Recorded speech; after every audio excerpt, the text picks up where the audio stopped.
matarong usab sa daghan.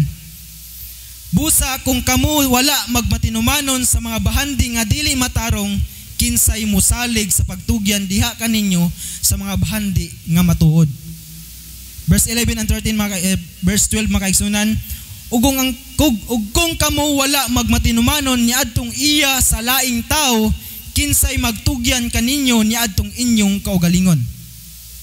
Verse 13 mga kaigsunan, last verse, walay ulipon nga makaalagad sa duha ka agalon, kay siya magdumot sa usa o mahigugma sa usa, kung sa laing pagkaagi siya muuyon sa isa ug magtamay sa usa.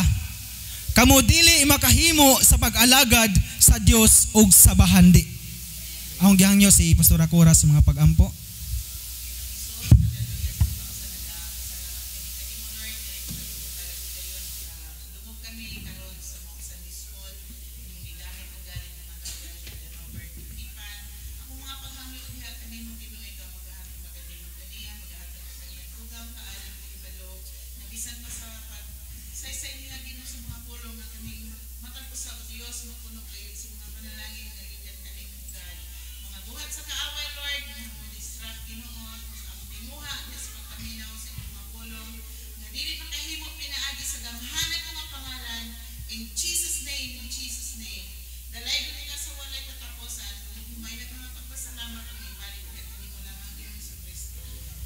Amen. Praise God. Makahimo na mas pag-ingkod mga kaigsunan.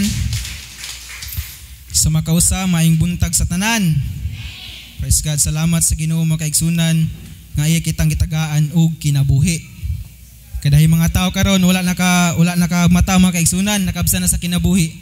Panbless ta, nakamata ta, nakasimba pagid ta sa tag-iya sa kinabuhi mga kaigsunan.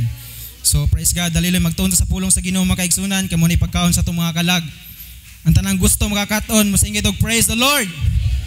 Praise God, hallelujah. Usa ka importanteng butang mga kaigsunan, ingon nga Kristohanon, praise God nga kita maminaw sa pulong sa Ginoo o kita magkaton sa pulong sa Ginoo mga kaigsunan. Kay nalaglag ang katawan sa Ginoo, malaglag ang katawan sa Ginoo mga kaigsunan tungod sa kakulang sa kahibalo mga kaigsunan. Praise God, ning matak na mga kaigsunan, kung andan na mo diha mga kaigsunan atong pagdalon ko kumo sa tema sa atong topic karon mga kaigsunan, financial literacy. O sa Bisaya pa mga kaigsunan, pagka maalamon sa pinansyal. Unsa man din ka importante mga kaigsunan nga mahimutang maalamon diha sa pinansyal mga kaigsunan. Kay daghay mga tao mga kaigsunan na mismanage ang ilang mga pinansyal mga kaigsunan og nahimong napurdoy na noon mga kaigsunan. Diha sa mga negosyo mga kaigsunan, praise God, hallelujah, nilambo na sila tungod kinamanage sila maayo ang ilang mga panalapi mga kaigsunan. Brother, nga imo magisgutan ang pinansyal nga anam ta sa simbahan. Ingon nga mga Kristohanon mga kaigsunan, praise God, dahil kung panalanginan na sa atong buhi nga Dios, kay diha magita padulong mga kaigsunan, kabalo na ta mo manage sa atong mga pinansyal mga kaigsunan. Praise God, hallelujah. Ingon nga mga Kristohanon, praise God, hallelujah, kinahanglan kabalutang mo manage sa atong mga kwarta mga kaigsunan diha sa pinansyal nga mga bahay mga kaigsunan. Praise God, hallelujah. Sa atong gibasa mga kaigsunan, kung dili ta masaligan sa gagmay mga butang, dili pud ta kasaligan sa dagkong butang mga kaigsunan. Kung dili ka kasaligan sa butang nga dili imo, kanang bitong manghula mga kaigsunan, kung dili ka masaligan, dili nakapahormon otro. Kung dili ka kasaligan sa butang sa uban mga kaigsunan, mas damor kang dili kasaligan kung maimo ng mga kaigsunan. Praise God. Atong palakpak atong buhing nga Dios mga kaigsunan. Praise God. Literacy means position of education mga kaigsunan. Praise God. Financial literacy, it is a set of knowledge and skill that a person mga kaigsunan. Muna knowledge, ingon nga makristohanan dapat aduna tay kaalam kung unsaon nato pag-manage ang atong mga salapi mga kaigsunan. And skills, tanan nga Kristohanon, praise God, ayaw ipaubos imong kaugalingon kay aduna skills ang nagihatag ang atong buhi nga Dios mga kaigsunan. Maingon ka nga pobre raman ko, wa ko skills. Kitang tanan gitagaan ta pinasahi mga kaigsunan, unique tang gibuhat sa atong buhi nga Dios. Mga young people aduna skills ang gihatag atong buhi nga Dios. O kana nga skills gamita kana para sa kahimayaan sa atong buhi nga Dios mga kaigsunan. It is a set of knowledge and skills that a person utilize for earning mga kaigsunan. Mga young people sa inyong pag-eskwela, himua ang the best nga desisyon nga nga kurso mga kaigsunan dili na makadaot sa pag-alagad nimo sa atong buhi nga Dios. Praise God, hallelujah. earnings and budgeting mga kaigsunan, and investing mga kaigsunan. So sa atong mindset karon mga kaigsunan, hunahuna nga ikaw manager mga kaigsunan. Kay kitang tanan manager ta. Diya sa financial, diya sa mga butang nga gisalig diya sa tumbuhi nga Dios, ug manager pug ka sa imong kinabuhi mga kaigsunan. Kay kung ang imong kinabuhi dili nimo manage og sakto, dali ra kang mamatay. Og tanang tao dili gustong daling mamatay mga kaigsunan. Busa sa atong mga Kristohanon, dapat kabalotang mo-manage sa atong mga kinabuhi mga kaigsunan. This will equip you to plan and make wise decision to reach your goals mga kaigsunan. Kitang tanan adto tay goals sa atong mga kinabuhi. Mga batan-o na doy goals nga makahuman sa ilang pag-eskwela. Mga ginikanan aduna may goals nga maka-eskwela mo sa inyong mga anak. Makapahuman ang inyong mga anak mga kaigsunan og kinahanglan kini og maayo nga mag-manage mga kaigsunan. Praise God, hallelujah. Secure your future and avoid or minimize setback mga kaigsunan.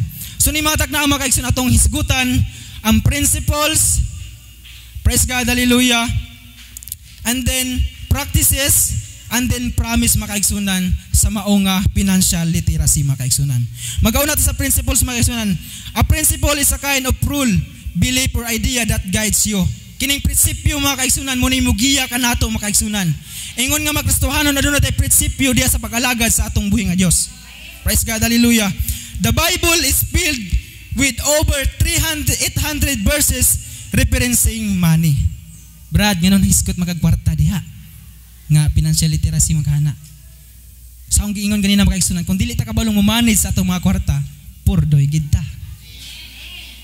Kaya kung doon natin sa lapi mga kaigsunan, di ta kabalong mo manage mga kaigsunan. Mga young people, pinakadabis karon mga kaigsunan ang pagnegosyo. Kung sa nga negosyo, pagbuhig baboy, pag unsay buhi yun yung mga kaigsunan, iplastar ang imong mga salapi mga kaigsunan. So ang Biblia, adunay 800 verses mga kaigsunan nga nagreferensya sa kwarta mga kaigsunan. 16 out of 38 of Jesus' parables involves finances mga kaigsunan. So ang financial mga kaigsunan, importante kini. Praise God, atubangan po sa tumbuhi nga Dios mga kaigsunan. Practices mga kaigsunan, there are actionable steps we can take today to apply the biblical principle mga kaigsunan. So ato kinisgutan karon mga kaigsunan. Obedience is the only key that will unlock the blessings in our life mga kaigsunan. Ingon nga mga Kristohanon, kinahanglan ikauban nato kanunay ang salitang obedience mga kaigsunan. Kay gusto tang panalinginan, praise God, magsunod ta sa kabubuton sa atong buhi nga Dios mga kaigsunan. Kay kinsa mang dili gusto madato, kinsa may gustong dili panalanginan mga kaigsunan, kitang tanan gustong panalanginan mga kaigsunan. Kung sa may promises mga kaigsunan, God has many promises regarding our finances mga kaigsunan when we practice His principle mga kaigsunan. Adunay promise ang Ginoo kung kita mo sunod sa prinsipyo diha sa Ginoo. Ug ang tanan nasayod ta kung unsay prinsipyo sa atong Ginoo. Sa atong mga panalapit mga kaigsunan, before na mo igasto diha sa kalibutan, kuha iya sa Ginoo mga kaigsunan. Praise God, hallelujah. So atong pagaisgutan karon mga kaigsunan, unang-una sa tanan, principle of stewardship. Kitang tanan steward ta sa tanang butang mga kaigsunan. God is the provider and the owner of everything mga kaigsunan. Ang Dios, provider, siya po ang tag-iya sa tanang butang mga kaigsunan.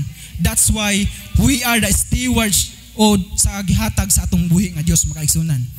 The world and its resources, our lives, our time mga kaigsunan, iya kini sa atong buhi nga Dios, atong kinabuhi, tanan nga anaa nato ang atong mga time mga kaigsunan.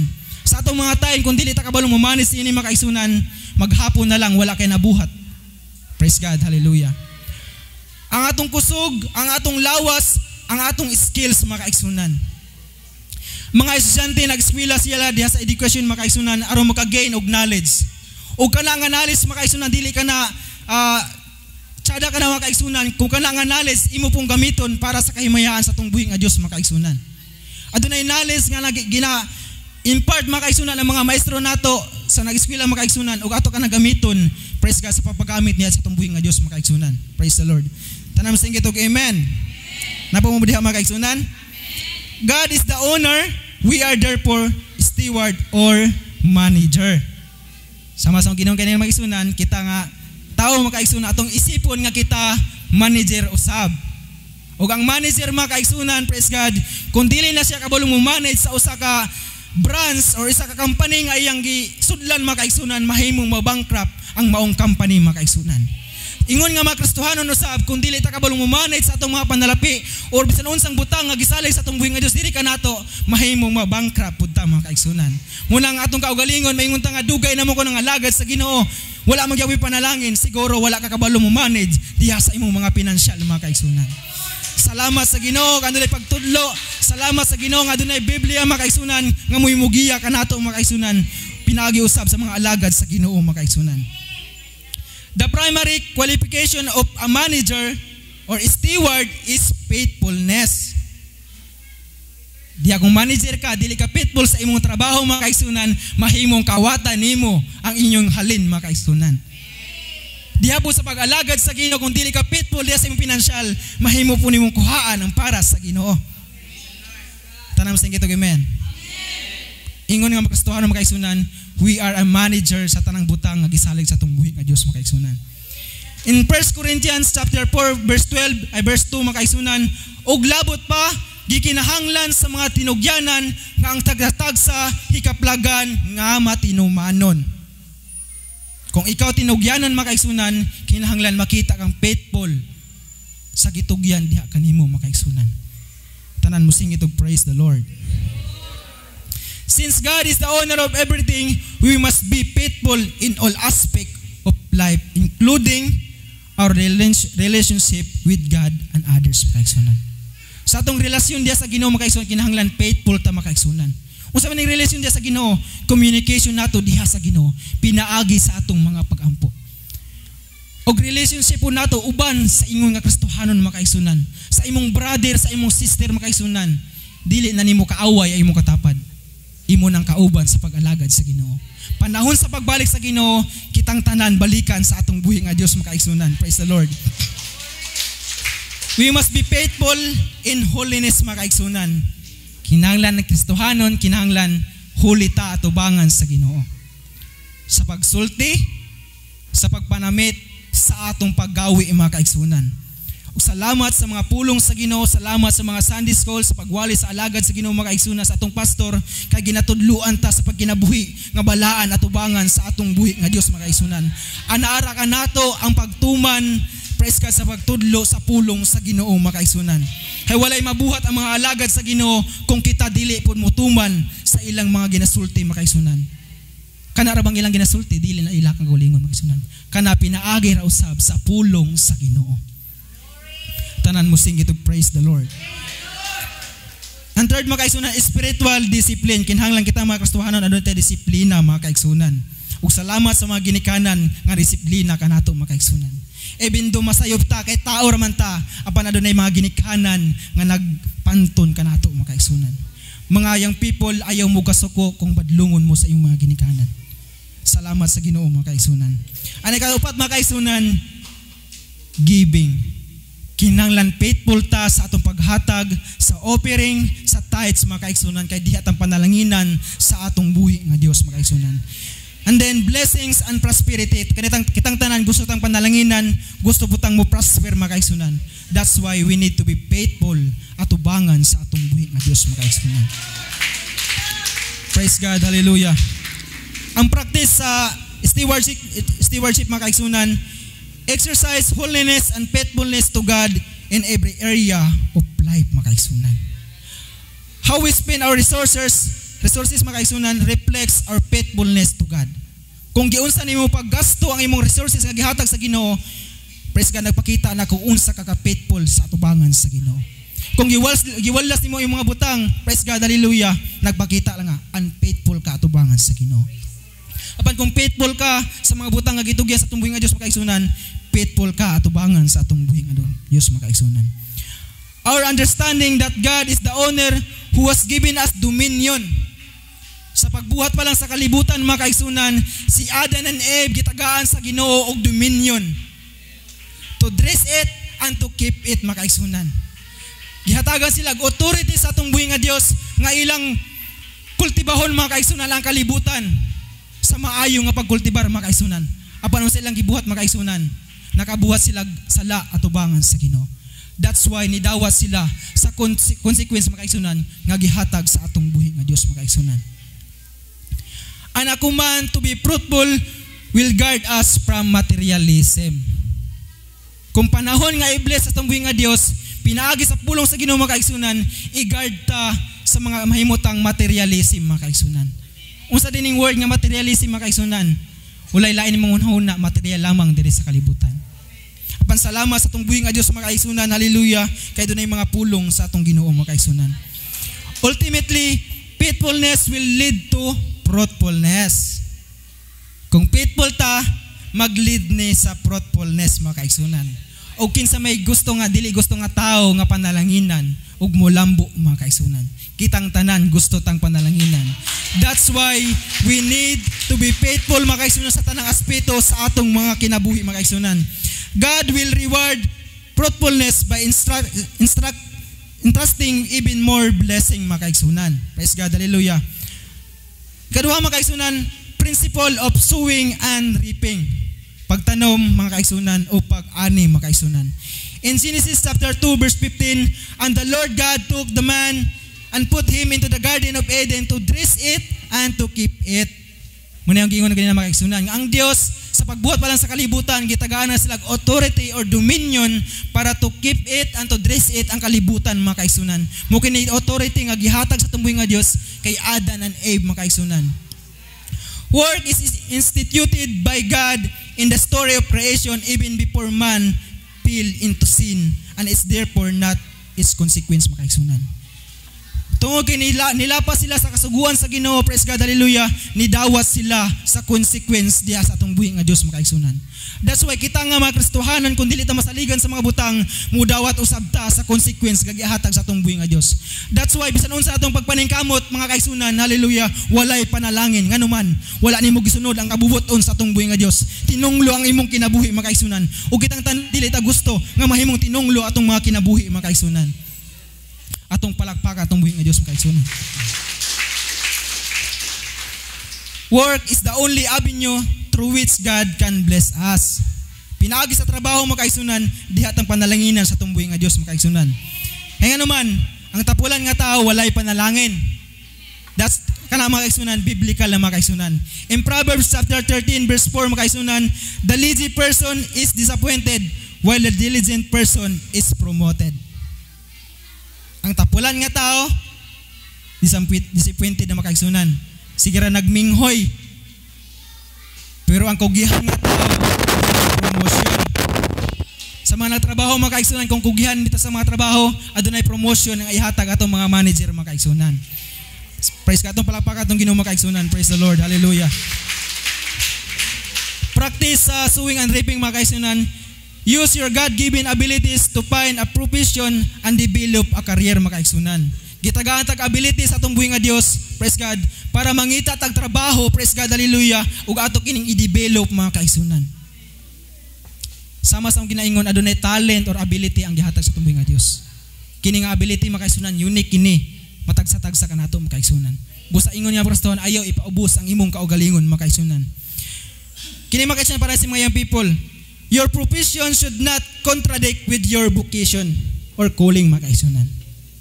Sa mga nag-college diyan mga kaigsunan o sa mga college pa, pilian ninyo ang pinaka-the best nga profession nga dili mabungkag ang inyong pag-alaga diha sa atong buhi nga Dios. Nga diha sa inyong mga profession mga kaigsunan, mahimaya gihapon ninyo ang inyong Dios mga kaigsunan. Praise God sa mga young people, piliya og sa mga ginikanan mga kaigsunan, sultihan yung mga anak sa pagpili sa the best nga profession nga dili makauguba sa pag-alagad sa Ginoo. Kay basin unya makaabot na nila ang ilang tinguha sa ilang mga kinabuhi, makahuman sila pag-eskwela, apan nawala na sila sa pag-alagad sa Ginoo.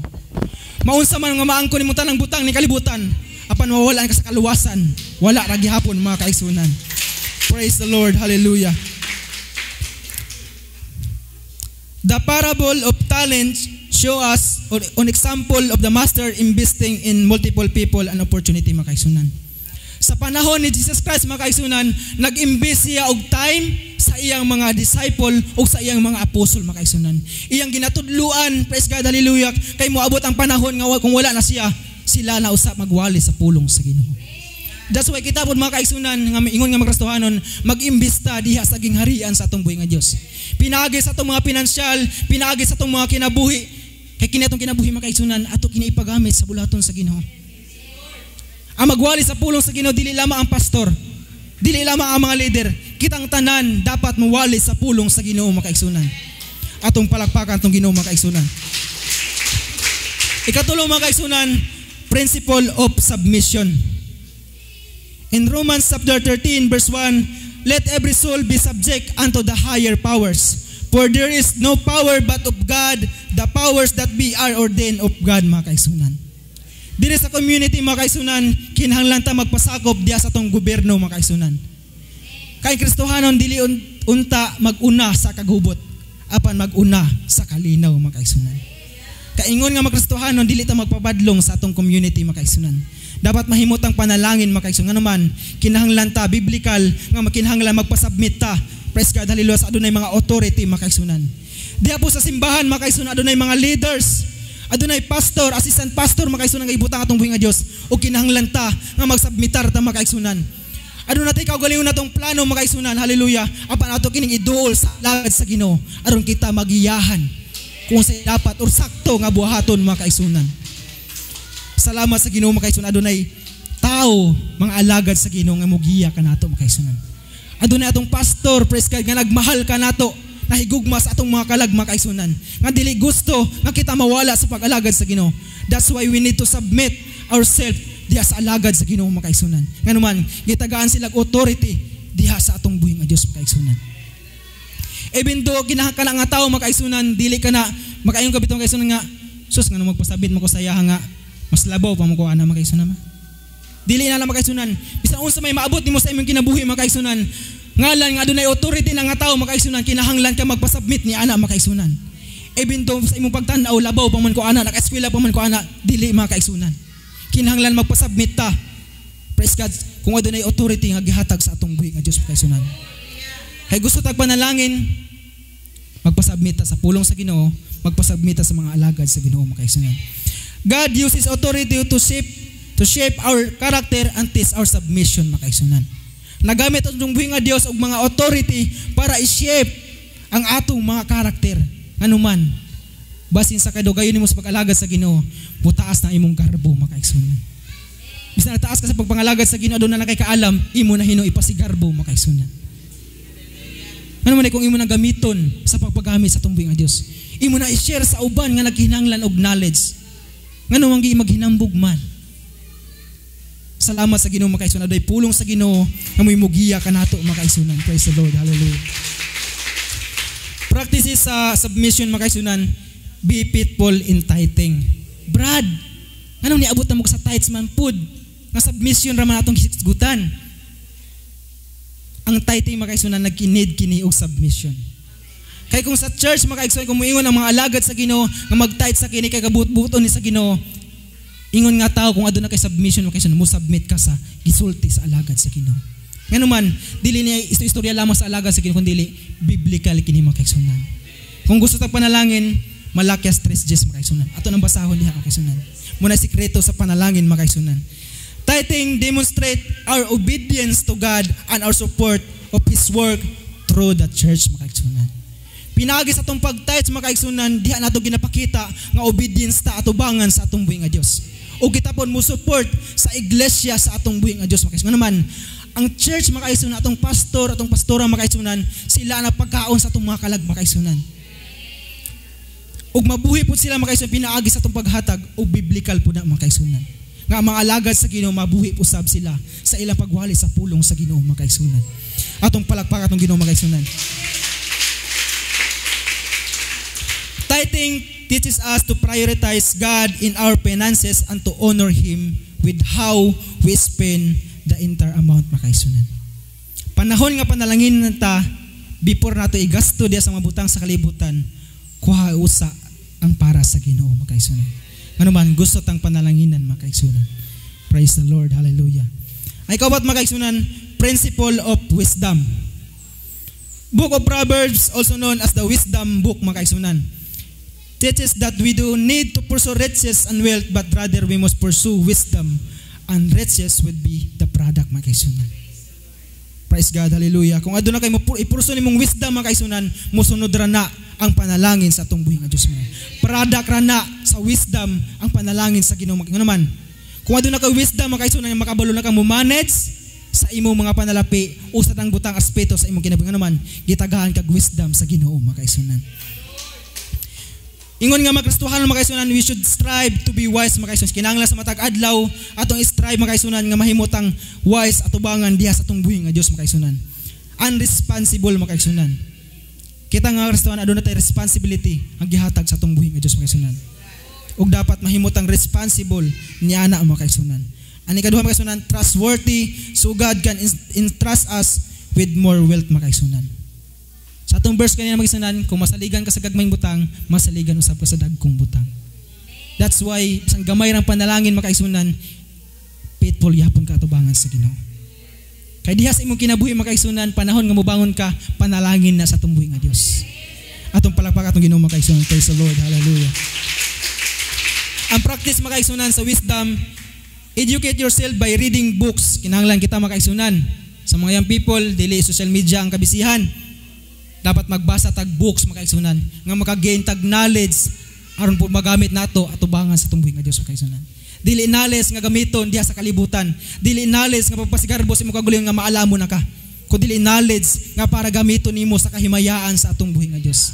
Sa mga estudyante nag-eskwela ta, praise God, hallelujah, ug panahon nga mag-graduate ta makaigsunan ato kining gamiton diha sa atubangan sa Ginoo makaigsunan. Atong invest atong kaugalingon, praise God, ang investment makaigsunan dili lamang sa panalapi.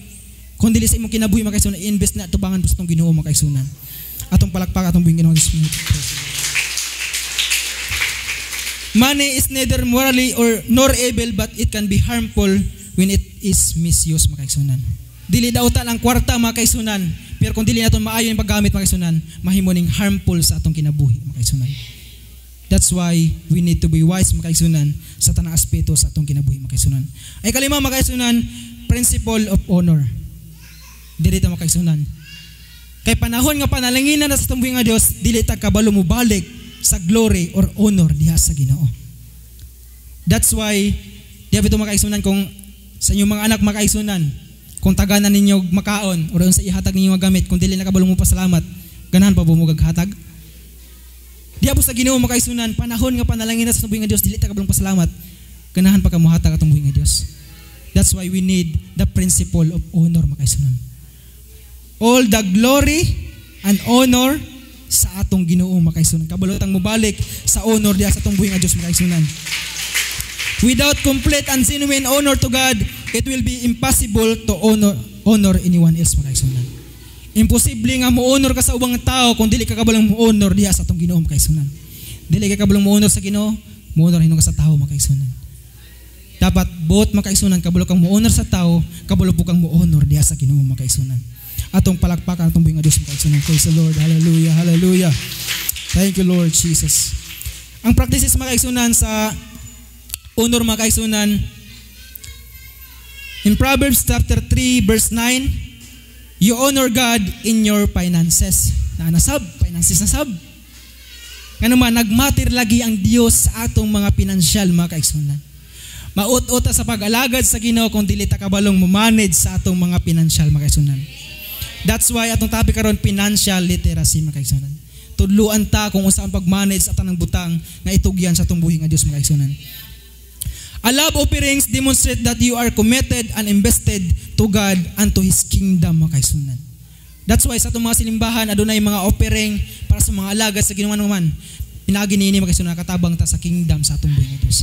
Nag-invest ta makaigsunan diha sa kingdom sa atong buhi nga Dios. And the best nga investment makaigsunan diha sa kingdom sa Ginoo. Nga naman, di sa kalibutan, kung mo-investa, mahimong mapurdoy, kawaton, or mahimong pang ma-scam pa makaigsunan. Pero diya sa kingdom sa Ginoo, adlaw-adlaw, ginapatubo na sa Ginoo. Ito na yung mga panalangin, wala nimo damha makaigsunan. Hallelujah, salamat sa Ginoo makaigsunan. Honoring does not start once you are rich makaigsunan.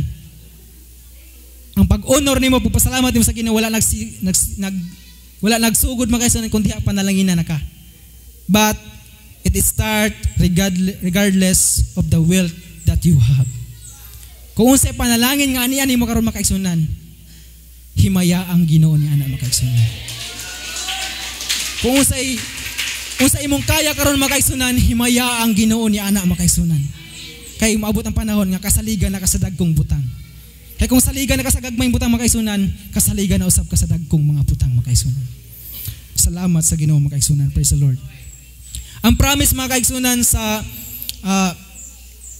honor makaigsunan, praise the Lord, hallelujah. If we follow God's law or principles, we will be prosperous and obtain good success.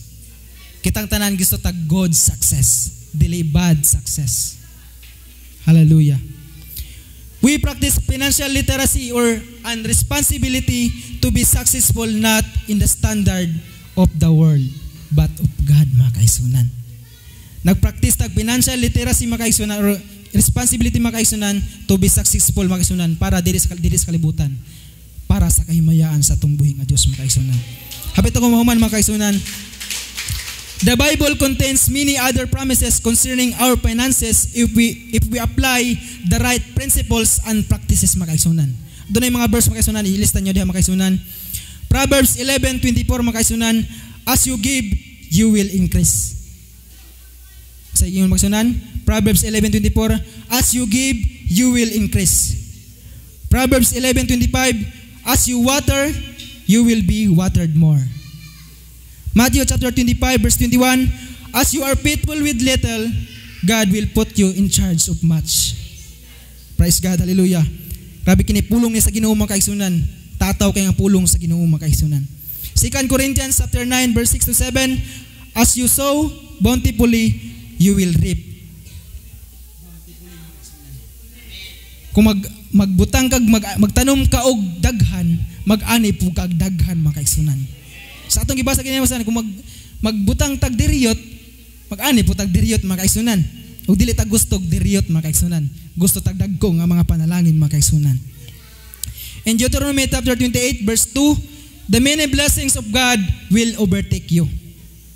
Kung moingon tag overtake, naa ka dire, naguna ang panalangin. Dili kay nagsunod-sunod ka sa panalangin or ang panalangin sunod-sunod sa imo, dili. Ang panalangin mo naguna kanimo makaigsunan. Pagkaanindo sa pulong sa Ginoo makaigsunan. Kung masabtan lang nato ang panalangin dai nagugod ka nato, nag-overtake pa gani. Praise God, mahimot ang faithful at tubangan sa Ginoo makaigsunan. Malakay chapter 3 verse 10 makaigsunan, you will have an open windows of heaven. Kung musunod sa tumbuhi nga Dios makaigsunan, kung mahimot ang katugyan sa itong mga financial makaigsunan, ablihan sa tumbuhi nga Dios ang tambuanan sa langit makaigsunan. In Job chapter 36 verse 11, you will spend your years in prosperity and pleasures. Pagkaanindot makaigsunan. Masa daw?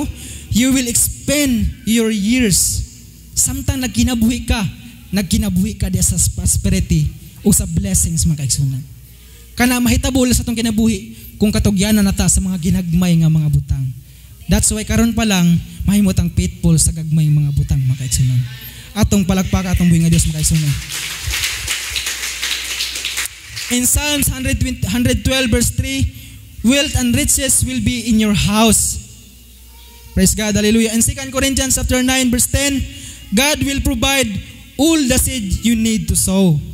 Ang Dios na mag-provide og binhi nga imong ikatanom makaigsunan. Figurative speaking makaigsunan. Praise God, hallelujah. Ang last verse makaigsunan, magtapos ang makaigsunan. Genesis chapter 26 verse 12, God will bless you even in the bad economy makaigsunan. Bisan dili maayo tong economy makaigsunan, panalanginan gyapon ka sa Ginoo makaigsunan. All the glory belongs to our Lord makaigsunan. O kung gibalik, praise God, hallelujah, sa MC makaigsunan.